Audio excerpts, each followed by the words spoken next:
سعيد صالح اكتر فنان كان احمد زكي بيتجنن لما تيجي سيرته، وده عشان سمعه مره وهو بيقول عليه الواد بتاع الصنايع، وكمان اتريق على شكله. تبدا الحكايه لما سمع احمد زكي سعيد صالح بيتريق عليه في كواليس مسرحيه مدرسه المشاغبين، وكان بيقول عليه دول جايب لنا عيل بتاع صنايع، وكمان اتريق على شكله. وقتها احمد زكي قرر انه يبقى في حاله ويعمل دوره ويخش اوضته عشان يبقى بعيد عن سعيد صالح وشلته، وهم عادل امام ويونس شلبي. لكن في يوم كان احمد زكي قاعد في اوضته وخبط الباب. احمد زكي سال مين بيخبط، سمع صوت الفنان يوسف وهبي وهو بيقول له افتح يا احمد انا جاي عشان انت فنان رائع. احمد زكي ما صدقش نفسه وجري على الباب وفتح الباب، واول ما فتحه لقى قدامه سعيد صالح ومعاه الشله اياه، وكانوا عاملين يضحكوا عليه ويتريقوا عليه.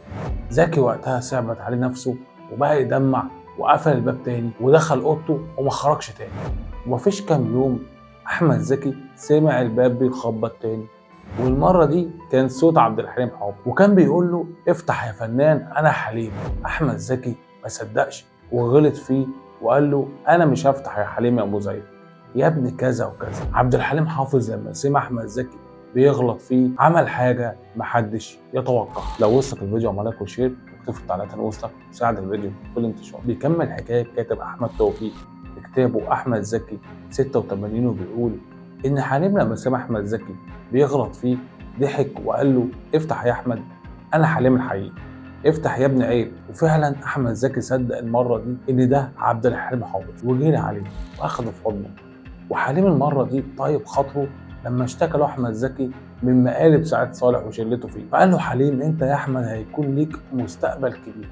لكن الكاتب عادل حموده اقرب صديق لاحمد زكي بيحكي في كتابه ان احمد زكي كان بيتجنب دايما يرشح سعيد صالح في اي افلام له، رغم ان سعيد صالح كان اول واحد يرشح احمد زكي في مسرحيه هلو وشلبي اللي كانت نقطه انطلاق حقيقيه لاحمد زكي. وبيقول عادل حموده ان احمد زكي حكى له وقال له ان سعيد صالح وعادل امام كانوا بيتريقوا عليه بشكل صعب جدا في مدرسه المشاغبين، لدرجه خلت احمد زكي بيقول لي انه كان بيكرههم بجد. بيقول عادل حموده ان سعيد صالح وعادل امام كان بيتريقوا على شكل احمد زكي وبيقولوا عليه الواد بتاع الصنايع، والتريقه زادت لما عادل امام وسعيد صالح عرفوا ان احمد زكي تم استبعاده من فيلم الكرنك. وده وصل لاحمد زكي ان الواد اياه فاكر ان هو هيحب سعاد حسني وكمان يبص، هو ما بيشوفش شكله في المرايه ولا ايه. ان عادل امام كان بالنسبه له ورم خبيث، اما سعيد صالح ورم حميد. وده لان عادل امام دايما كان بيتعمد يضايقني في اي مناسبه كبيره بيحضرها شخصيات عامه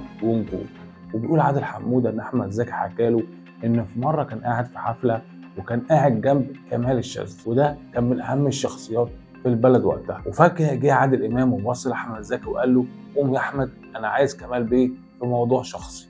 وقتها اتحرج احمد زكي وما كانش ينفع يتخانق معاه عشان كمال الشاذلي ومنظره وسط النجوم. لكن رغم كده بيقول عادل حموده ان احمد زكي قال له انا بشوف سعيد صالح ممثل ما عندوش اي ذكاء، رغم ان هو عنده موهبه غير محدوده، وبسبب ده انا اتعلمت منه ازاي احافظ على موهبتي وما اقبلش اي دور ثانوي، لازم ابقى دور مؤثر وامثل فيه بجد، ما اعملش زي سعيد صالح واقبل اي حاجه بدون عقل وبدون ما افكر. لكن السؤال دلوقتي هل احمد زكي كان فعلا مظلوم ولا كان بيعاني من عقده اضطهاد وحساس؟